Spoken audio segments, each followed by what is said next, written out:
It's me again, the Rock Doctor, coming at you live with another installment of What the F Should I Be Practicing? This is Volume 3.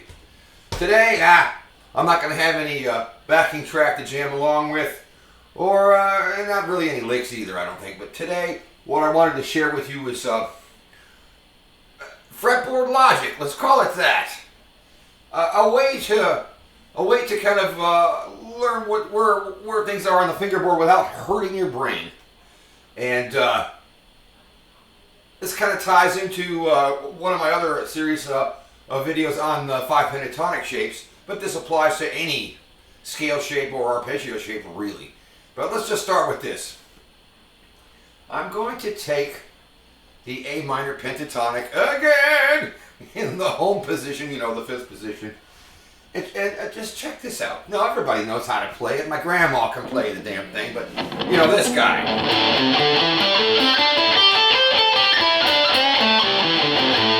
Now, if you don't, I hope you know this stuff, but yeah.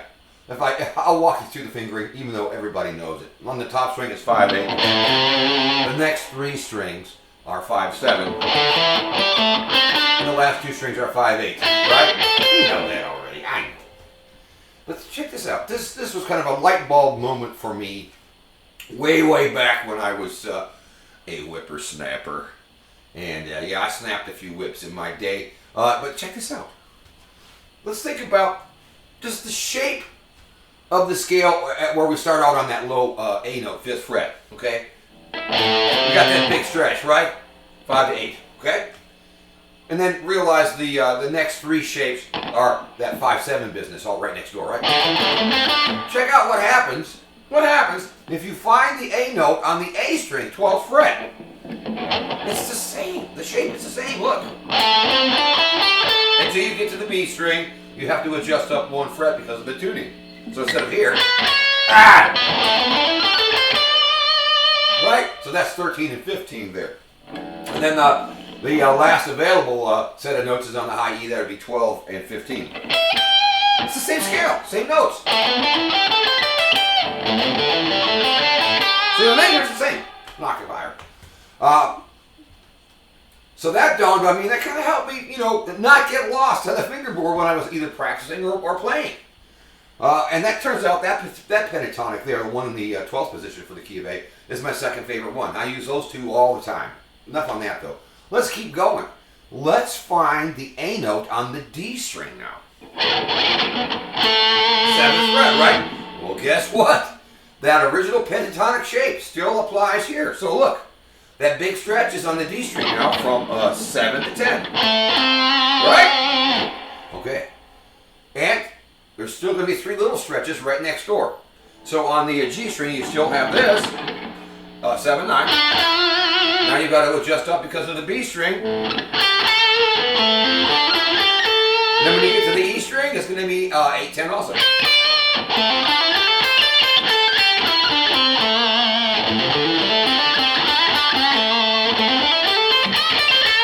what I mean? Same stuff everywhere. You can do that on pretty much any string. Let's look at, just for the hell of it, let's look at the G string now. Find the A note there. There's one on the 2nd fret. And if you were here and you were jamming in the key of A and you were using your pentatonic or blues stuff, look, here it is. Look, the big stretch is on the G string from 2 to 5. Then you've got 2 little ones next door. This time, because of the tuning, you're on 3 and 5.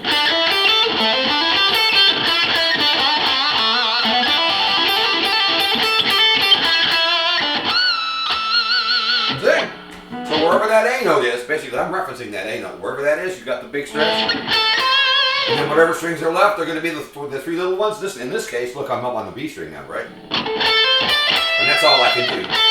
That was 10, 13 on the B and 10, 12 on the high E. And as time goes on, you know, if you've already learned the 5 shapes, this will help ingrain them in your head better, I think. And so I won't outline all 5 shapes. So I've got a video I just posted yesterday on that. But so there's that. Another thing, using the same concept. I'm going to take this little bitty lick in the home position. Okay, what did I do there?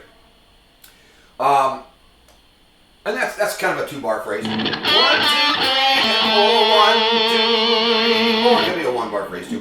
what I did. Look, I'm in the home position, and I took the G string 7 and bent it up a whole step.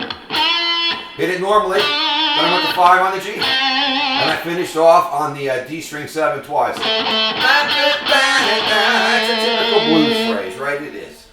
But look, if you just find that starting note on different strings, you can do the same lick, and the structure is pretty much the same. Watch. Let me go to the